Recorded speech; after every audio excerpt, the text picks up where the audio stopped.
ETV YouTube ఛానల్స్లో మీ వ్యాపార ప్రకటనల కోసం ఈ నంబర్కి కాల్ చేయండి. రాబోయి చందమామ తూల తీరిందా అరెరె తూల తీరిందా బాగా తూల తీరిందా.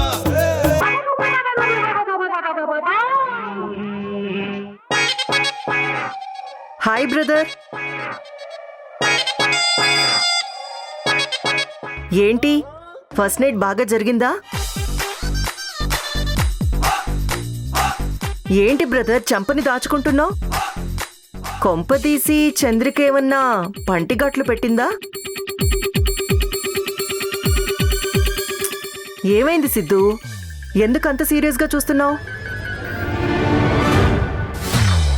రాత్రి బాగా ఎంజాయ్ చేసావా లేదా అని అడుగుతున్నాను. నీకు చెప్పాల్సిన అవసరం నాకు లేదు. నువ్వు వెళ్ళి అవతలకి.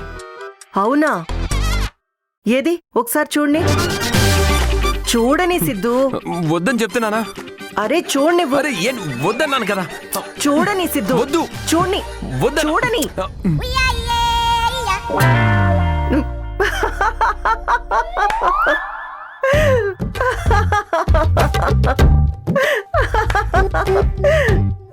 ఇదిగో నవ్వేవంటే బాగుండదు చెప్తున్నాను. సిద్ధు, ముద్దు ఎవరైనా పెదాలతో పెడతారు, చంద్రిక చేత్తో పెట్టినట్టుంది. నేను అందుకే చెప్పాను ఆ చంద్రికని నమ్మొద్దురా అని. నువ్వు విన్నావా? నీకేం తెలీదు నా పెళ్ళాం గురించి అని అన్నావు. ఇప్పుడు బాగా తెలిసిందా?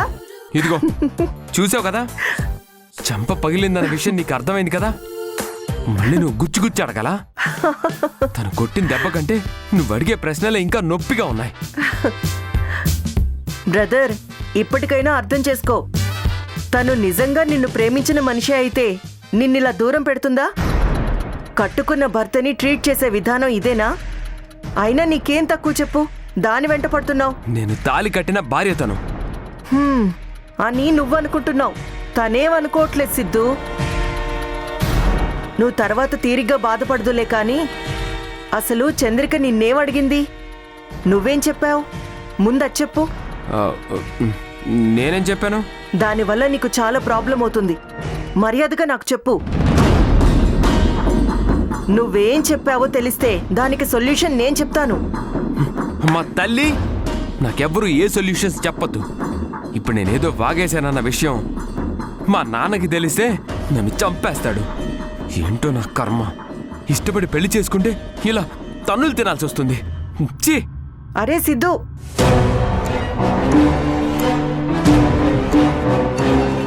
చంద్రిక మారిపోయి వీడి చేత తాళి కట్టించుకుంది అనుకున్నానే, కానీ తనేం మారింది? ఏం మారలేదు. ఇప్పుడు కూడా భరత్కి ఫేవర్గానే ఉంది. అంటే భరత్ చంద్రికలు ఇద్దరు కలిసి ఏదైనా ప్లాన్ చేస్తున్నారా? తెలుసుకోవాలి. ఏం చంద్రిక, నువ్వు చెప్తుంది నిజమా? అవునత్తయ్య, వాడి నుంచి ఇన్ఫర్మేషన్ లాగటానికి చాలా కష్టపడ్డాను. ఎలాగో అలా వాడి దగ్గర నుంచి మొత్తం ఇన్ఫర్మేషన్ అంతా లాగేశానత్తయ్య. ఇదంతా చేసింది ఆ వీరభద్రమే.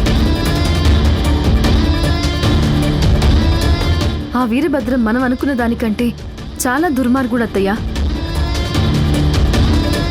ఆ సిద్ధుయే వీరభద్రం కన్న కొడుకు. అతని భార్య మంగమ్మ ఎప్పుడో చనిపోయింది. లక్ష్మి గారిని మోసం చేసి అసలు అతనికి పెళ్ళే కాలేదని నమ్మించాడు.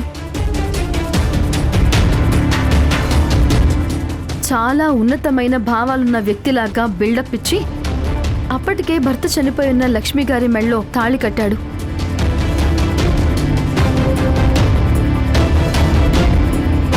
లక్ష్మి గారికి తెలియకుండానే సిద్ధుని తీసుకొచ్చి దత్తత పేరుతో మెల్లగా ఇక్కడ చేరాడు. ఆస్తి మొత్తం కౌశిక్కి ఎక్కడ వెళ్ళిపోతుందోనని మొదటి నుంచి కౌశిక్ని భయపెడుతూనే బెదిరిస్తూనే ఉన్నాడు.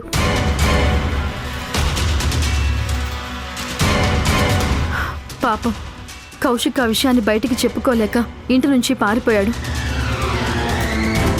ఎవరికీ చెప్పుకోలేకపోతే కనీసం వాళ్ళ అమ్మకైనా చెప్పుకోవచ్చు కదా.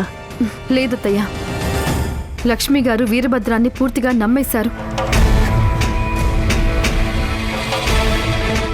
ఏం చెప్పినా వీరభద్రాన్ని ఎట్టి పరిస్థితుల్లోనూ ఆమె అనుమానించే స్థితిలో లేదు. ఆ విషయం కౌశిక్కి బాగా తెలుసు. అందుకే ఎవరికీ చెప్పుకోలేక ఈ ఊరికి దూరంగా పారిపోయాడు. అమ్మ కోసం మళ్ళీ తిరిగొచ్చి ఇక్కడే పాపం ప్రాణాలు పోగొట్టుకున్నాడు. అసలు వాడు మనిషేనా? అలాంటి వాణ్ణి లక్ష్మిగారు ఎలా నమ్మారు? నమ్మకమే ఉందత్తయ్య. వీరభద్రం ప్రతిదీ పక్కా ప్లాన్తో చేశాడు. లక్ష్మి గారి తండ్రి దగ్గర చాలా నమ్మకంగా చేరాడు. ఆమెకి తెలియకుండానే ఎవరికీ అనుమానం రాకుండా లక్ష్మి గారి మొదటి భర్తని తనే చంపేశాడు. చాలా మంచి వ్యక్తిలాగా అందర్నీ నమ్మించాడు. చాలా ఆదర్శ భావాలున్న వ్యక్తిలాగా లక్ష్మి గారి వాళ్ళ నాన్నగారిని నమ్మించి లక్ష్మి గారిని రెండో పెళ్లి చేసుకున్నాడు. కౌశిక్ని సొంత కొడుకులా చూసుకుంటున్నాను అని నమ్మించి తనని ఎప్పుడెప్పుడు చంపుదామా అని ప్లాన్ చేశాడు. ట్రాజడీ ఏంటంటే లక్ష్మి గారి తండ్రిని చంపిన విషయం కూడా లక్ష్మి గారికి తెలీదు. ఆ పెద్ద ఆయన్ని చంపేసి ఇక్కడ తనే కింగ్ అయ్యాడు. మరిప్పుడు ఇవన్నీ లక్ష్మిగారికి నిరూపించేది ఎలాగా? వీరభద్రం గురించి చెప్తే ఆవిడ ఇప్పుడు నమ్ముతారా? పొరపాటును కూడా నమ్మరమ్మా. ఎందుకంటే ఆమెకి బయట ప్రపంచం ఎలా ఉంటుందో కూడా తెలియకుండా వీరభద్రం అన్ని వైపుల నుంచి లాక్ చేశాడు. ఇప్పుడు వీరభద్రం అసలు రూపం బయట పెట్టాలి అంటే మనకి సరైన సాక్ష్యాలు కావాలి. ఇప్పుడు ఎలారా మరి? ఒకవేళ ఆ సిద్ధితోటే జరిగిందంతా లక్ష్మిగారికి అర్థమయ్యేలా చెప్పిస్తే? తనెందుకు చెప్తాడత్తయ్య? ఇప్పటికే నా విషయంలో మోసపోయానని వాడికి బాగా అర్థమైంది. ఇప్పుడు పొరపాటును కూడా నోరెత్తడు. పోనీ సిద్ధు వాళ్ళ అమ్మని తీసుకొచ్చి నిలబెడదామంటే ఆవిడ ఎప్పుడో చనిపోయారు. కౌశిక్ని వీరభద్రమే చంపాడు అనటానికి మన దగ్గర సాక్ష్యం లేదు. లక్ష్మి గారిని నమ్మించడానికి ఏం చేయాలో నాకు అర్థం కావట్లేదు. ఒక మార్గం ఉంది చంద్రిక. లక్ష్మి గారిని నమ్మించాలంటే వీరభద్రానికి అంతకు ముందే పెళ్ళైందని, ఆమె పేరు మంగమ్మ అని, వాళ్ళిద్దరికీ పుట్టిన కొడుకు సిద్ధు అని, సిద్ధుని మోసం చేసి ఇక్కడికి తీసుకొచ్చి పెట్టాడు అని మనం అంతవరకు నిరూపించగలిగామంటే లక్ష్మి గారికి వీరభద్రం మీద ఉన్న నమ్మకం కొంచెం తగ్గుతుంది. ఆ తర్వాత కౌశిక్ని చంపింది వీరభద్రమే అని నిరూపించడానికి మనం పెద్ద కష్టపడాల్సిన అవసరం లేదు. దానికంటే ముందు రాయుడు కూతురిని వీరభద్రం కిడ్నాప్ చేశాడని నమ్మించగలగాలి. నిజమేనండి, కానీ ఎలా? మనకు అవన్నీ నిరూపించే అవకాశం ఎలా దొరుకుతుంది? నీకు తెలుసు కదా చంద్రిక, మన లాలో ఉన్న కొటేషన్, ఎంత పెద్ద క్రిమినల్ అయినా ఏదో ఒక రోజు ఎక్కడో ఒక చోట తప్పు చేస్తాడు. ఆ తప్పు ఎప్పుడు చేస్తాడు అనేది మనం కనిపెట్టాలి. ఖచ్చితంగా ఏదో ఒక రోజు ఆ వీరభద్రం తప్పు చేస్తాడు, అది మనం పట్టుకోవాలి. భరత్, ఎట్టి పరిస్థితుల్లోనూ ఆ వీరభద్రం తప్పించుకోకూడదు. మీ ఇద్దరు అతన్ని కంట కనిపెడుతూ ఉండాలి.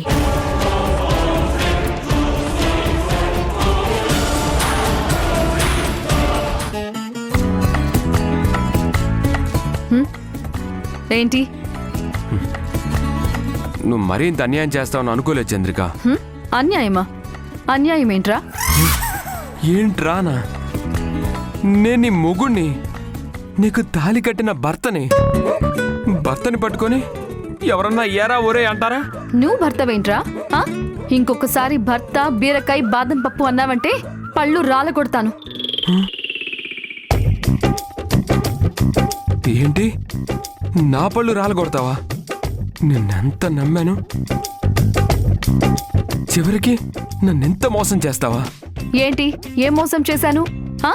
నువ్వు మోసం చేశావు, మీ నాన్న మోసం చేశాడు, ఎంటైర్ మీ ఫ్యామిలీయే పెద్ద మోసగాళ్ళు. నువ్వేదో మంచోడిలాగా బిల్డప్ ఇవ్వకు. నీ బతుకు నాకు బాగా తెలుసు. చంద్రిక, ప్లీజ్ చంద్రిక, అలా చేయకు. నువ్వంటే నాకు ప్రాణం చంద్రిక. ఇదిగో చూడు, మా నాన్న ఏ విషయాలు బయటికి చెప్పొద్దు అని నాతో ప్రామిస్ చేయించుకున్నాడు. ఇప్పుడు గనక నిజాలన్నీ నీకు చెప్పానని తెలిస్తే మా నాన్న నన్ను చంపేస్తాడు. మా నాన్నకిచ్చిన మాట పక్కన పెట్టి నేను అన్ని నిజాలు నీతో చెప్పాను. కానీ నువ్వు మాత్రం నన్ను ఇలా మోసం చేస్తున్నావు. చంద్రిక, ఇదిగో చూడు, రేపు ఈ ఆస్తి మన చేతికి రాగానే మొత్తం నీ పేరునే పెట్టేస్తాను. నీకు నీ పాపకి ఏ లోటు రాకుండా నేను చూసుకుంటాను. మనిద్దరం అసలు ఇక్కడ ఉండనే ఉండొద్దు. ఎటైనా దూరంగా వెళ్ళిపోదాం. అక్కడ నువ్వు నేను మనిద్దరమే, ఇంకెవరూ ఉండొద్దు. ఏమంటావు? రేయ్ తిక్క సన్నాసి, ఆస్తి నా పేరును వస్తుంటే నువ్వు నా పేరు మీద రాసేదేంట్రా? లక్ష్మి గారు ఆస్తి మొత్తం నా పేరున పిల్ల పేరున రాస్తారని తెలిసే నన్ను పెళ్లి చేసుకోమని నిన్ను ఎంకరేజ్ చేశాడు. ఆ మాత్రం కూడా తెలియని అమాయకురాలను అనుకున్నావా? ఇదిగో చూడు, నువ్వు మళ్ళీ నా జోలికి రాకుండా నీ పని నువ్వు చూసుకుంటావా? మర్యాదగా ఉంటుంది. లేదంటే నువ్వు నాకు చెప్పిన రహస్యాలన్నీ తీసుకుపోయి మీ నాన్నకి చెప్పేస్తాను. వామో, అంత పని చేయకు. మా నాన్న వీపు చీరేస్తాడు. నాకొక విషయం చెప్పు, నీకు భరత్కి మధ్య ఇంకా రిలేషన్ కంటిన్యూ అవుతుందా? నీకింకా అనుమానంగానే ఉందా? సరే, ఇప్పుడు చెప్తున్నాను విను. ఎస్, మా ఇద్దరి మధ్య ఆ రిలేషన్షిప్ ఎప్పుడూ అలానే ఉంటుంది. అలాంటప్పుడు మరి నా చేత తాళెందుకు కట్టించుకున్నావు? మరి నువ్వెందుకు నా మెళ్ళలో తాళి కట్టావు? ఆస్తి కోసమే కదా. నువ్వు చేసింది తప్పైనప్పుడు నన్ను అడిగే హక్కు నీకు లేదు. నోరు మూసుకొని నీ పని నువ్వు చూసుకో. పా.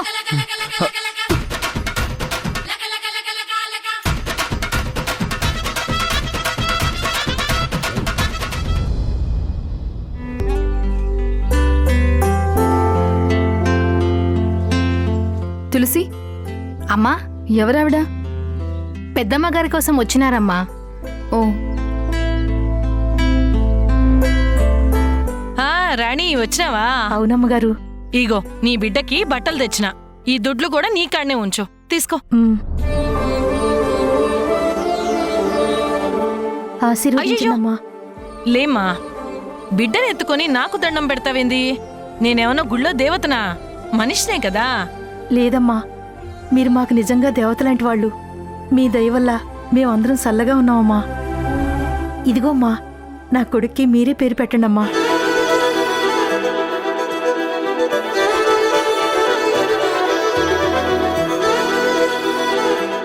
ఇదిగో అమ్మా, నా కొడుకు పేరు పెడతా ఉండా. కౌశిక్. నా కొడుకుని కలకాలం చల్లగా ఉండాలని కోరుకున్నాను, కానీ జరగలేదు. నీ బిడ్డ 100 ఏళ్ళు సంతోషంగా బ్రతకాలి. చాలమ్మా, మీ సల్లని చేతులతో దీవెనలిచ్చినారంటే నా బిడ్డ భవిష్యత్తు చాలా బాగుంటుంది. వెళ్ళొస్తానమ్మా.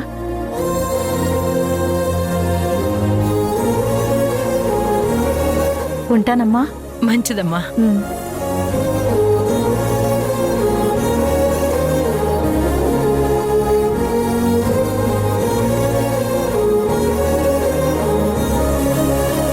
అత్తయ్య,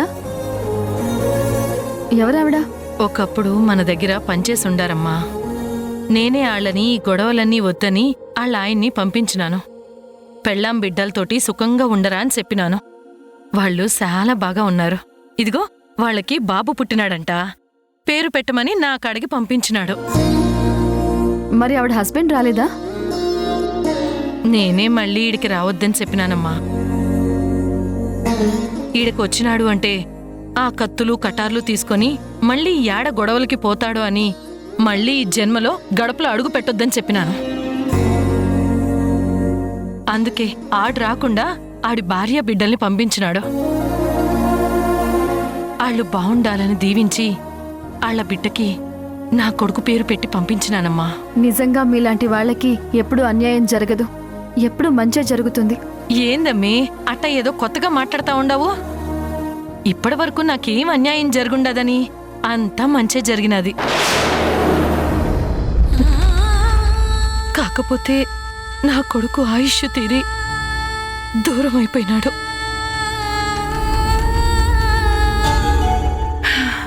ఆ ఒక్కటి తప్ప ఎప్పుడూ నా జీవితంలో ఆనందంగానే ఉండానమ్మా. నా కొడుకు పోయినా బిడ్డలాగే నువ్వు నా కళ్ళెదురుగానే ఉండావు. నా మనోరాలుండాది. నన్ను అర్థం చేసుకునే మనుషులుండారు. నన్ను కంటికి రెప్పలా కాపాడుకునే నా పెన్విటుండాడు. ఇంతమంది నా చుట్టూ ఉండగా నాకేం లోటమ్మే? దేవుడిచ్చిన దానిలో తలా కాస్త సాయం చేస్తా ఉండాను. ఈ తృప్తి సాలమ్మా. నాకు కొడుకు లేకపోయినా ఆయన్ని అందరిలోనూ చూసుకుంటున్నాను. మీకు మావయ్య గారి మీద చాలా నమ్మకం అనుకుంటాను. ఎందుకుండదమ్మే? పెన్విట్ అంటే ప్రేమ లేకుండా ఎట్టుంటాది? బయట జనాలకి ఆయన ఎట్టా ఉన్నా నా దగ్గర మాత్రం ఎప్పుడూ శాంతంగానే ఉండేటోడు. మీ మామయ్య లేకపోయి ఉంటే అసలు నేనిట్టా ఉండేదాన్నే కాదమ్మా. నన్ను ఎట్లాంటి పరిస్థితి నుంచి కాపాడినాడో నాకు మాత్రమే తెలుసు. ఆయన నిజంగా దేవుడమ్మా. తప్పు చేసినోడిని నిలబెట్టి నరికే నా పెనిమిటి నేను కన్నీళ్లు పెట్టుకుంటే మాత్రం చూడలేడమ్మా. చెట్టంత కొడుకును పోగొట్టుకున్న నేను ఇప్పుడు తిరిగి మళ్ళీ మనిషిని కాగలిగాను అంటే నా భర్త ప్రేమ, మీరు చూపించే అభిమానం ఇవేనమ్మా నన్ను బ్రతికిస్తా ఉండాయి.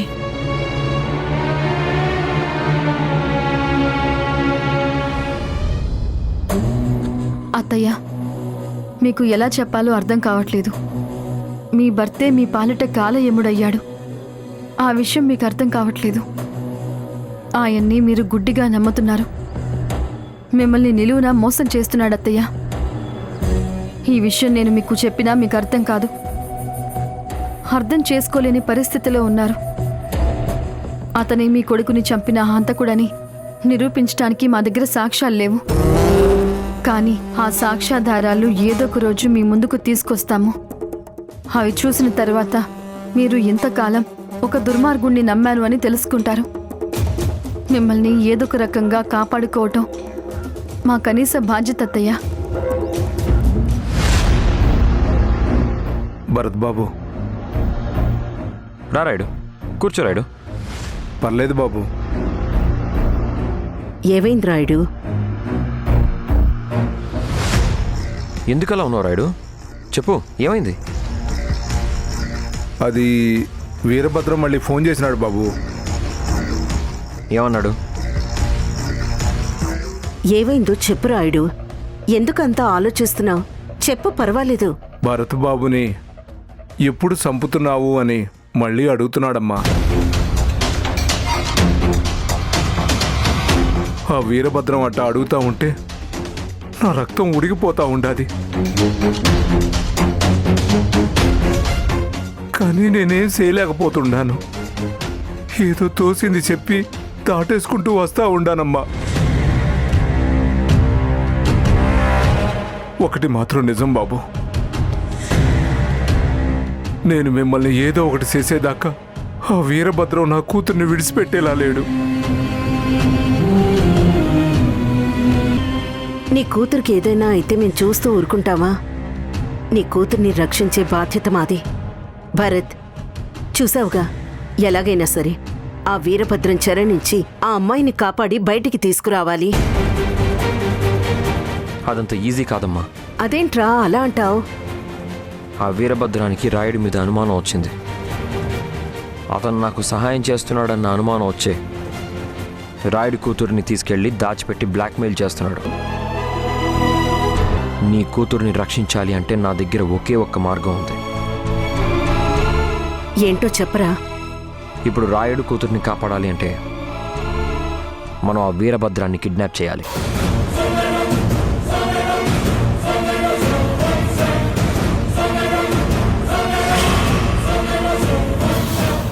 ఏంట్రా నువ్వనేది? వీరభద్రాన్ని కిడ్నాప్ చేస్తావా? అవునమ్మా, ముళ్ళుని ముళ్ళుతోనే తీయాలి, వజ్రాన్ని వజ్రంతోనే కొయ్యాలి అంటారు కదా.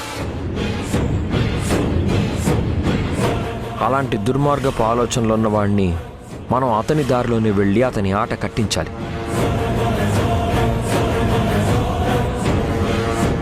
లేదంటే రాయుడు కూతురిని బయటికి తీసుకురావడం చాలా కష్టం అవుతుంది.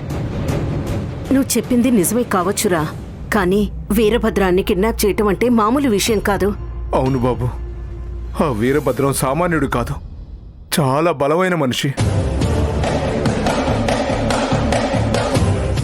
అడవిలో జింకను వేటాడినంత సులభం కాదు బాబు పులిని వేటాడటం.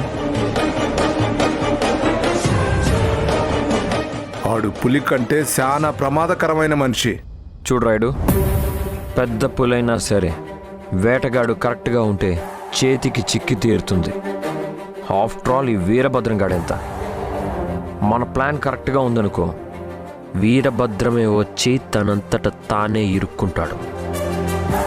ఆ వీరభద్రం మన చేతిలో ఉంటేనే మనం అనుకున్న పనులన్నీ సక్సెస్ అవుతాయి. నీ కూతుర్ని విడిపించడమే కాదు, లక్ష్మి గారిని ఎలా మోసం చేశాడో, కౌశిక్ని ఎలా చంపాడో, అతని మోటివ్ ఏంటి అనేది అన్ని సాక్ష్యాధారాలతో సహా బయటపెట్టి లక్ష్మి గారి ముందు నిలబెట్టి ఆవిడ చేతనే అతన్ని చీ అని బయటికి గెంటించేలా చెయ్యాలి. వాడికప్పుడు శిక్ష పడేలా చెయ్యొచ్చు. ఇవన్నీ జరగాలి అంటే వీరభద్రాన్ని మనం పట్టుకొని తీరాలి. నువ్వు చెప్పింది కరెక్టే భరత్, కానీ మన ఎగ్జిక్యూషన్లో ఏమాత్రం తేడా వచ్చినా చాలా ప్రమాదంలో పడిపోతాం. లేదమ్మా, నేను పక్కాగా ప్లాన్ చేస్తాను.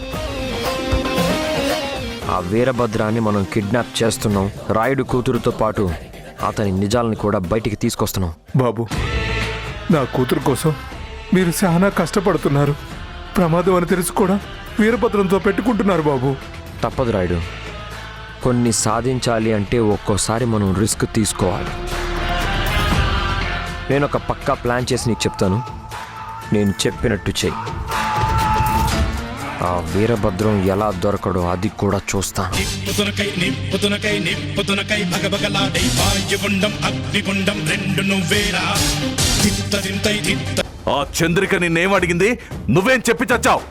మంగమ్మ ఉంది కదా, ఆ అమ్మ గురించి అడిగింది. కొంపదీసి ఏమైనా చెప్పుండావా? నిజం చెప్పు, చెప్పినావా లేదా? చెప్పాను బామ్మ. ఓ వీక్ పాయింట్లో చెప్పాల్సి వచ్చింది. ఆ ఎమ్మికి ఈ అన్ని వివరాలు తెలుసుకోవాల్సిన అవసరం ఏముండాదిరా?